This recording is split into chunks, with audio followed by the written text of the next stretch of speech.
Hello, good morning. সবাই কেমন আছো? আশা করি সবাই খুব ভালো আছো। তো আমি চলে এসেছি আমাদের বাড়ির পেছনটাতে।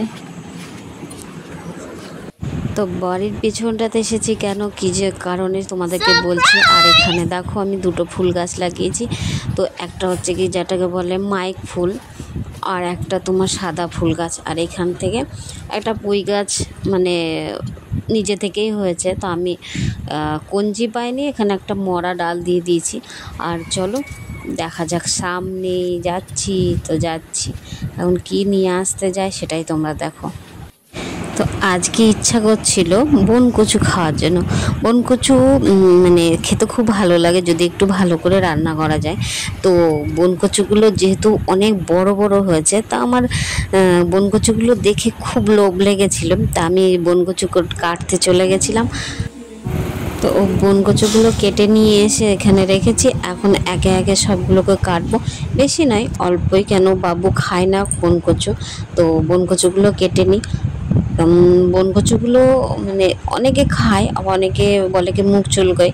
মুখ একটু হালকা চুলকোয়, কেন কি ওটা মানে পেছনে যদি জলা জমি হয় ওগুলো চুলকোয়। তো চলো বন কচু কী করে রান্না করতে হয় তোমাদেরকে দেখিয়ে দিই। আর তোমরা সাথে থাকো।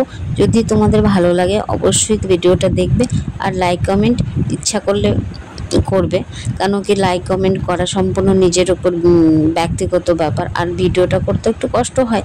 তো ভিডিওটা যারা দেখবে চেষ্টা করবে একটু মানে ফুল দেখতে, কারণ ফুল দেখলে সেটা যে ভিডিও করে তারও ভালো লাগে, আর লাইক কমেন্ট করলে তারও ভালো লাগে।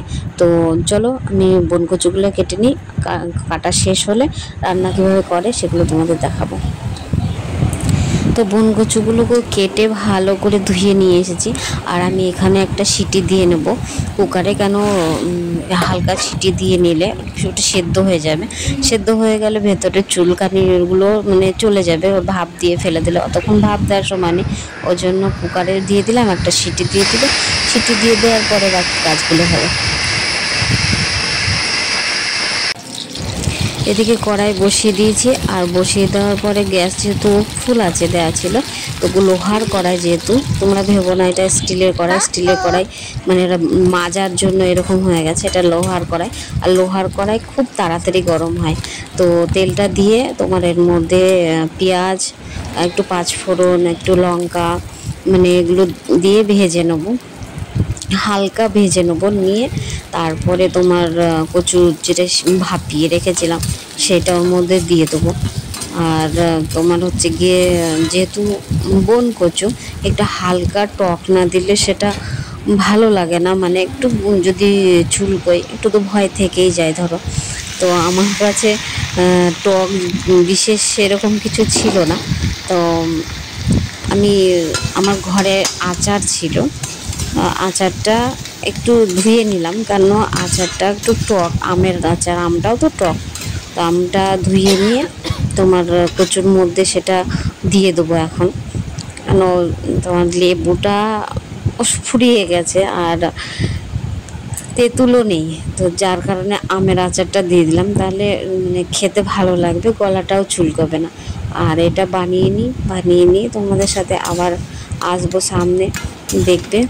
আর তোমরা সবাই ভালো আছো কি না আমাকে কমেন্টে অবশ্যই জানাবে। আর কে কোথা থেকে ব্লগটা দেখছো একটু কমেন্টে জানালে ভালো হয়। তো তোমার কচুটা ঢেকে দিয়েছিলাম, ঢেকে দেওয়ার পরে তোমার হচ্ছে এটা বেশ নরম নরম হয়ে গেছে, কেন কি ওটা আগে থেকে সিটি দেওয়া ছিল, তো হালকা নরম হয়ে গেছে। তো এটা একটু গরম মশলা দেবো, গরম মশলা দিয়ে নামিয়ে নিয়ে তোমার হচ্ছে ভাতের সাথে, গরম গরম ভাতের সাথে খুব ভালো লাগে।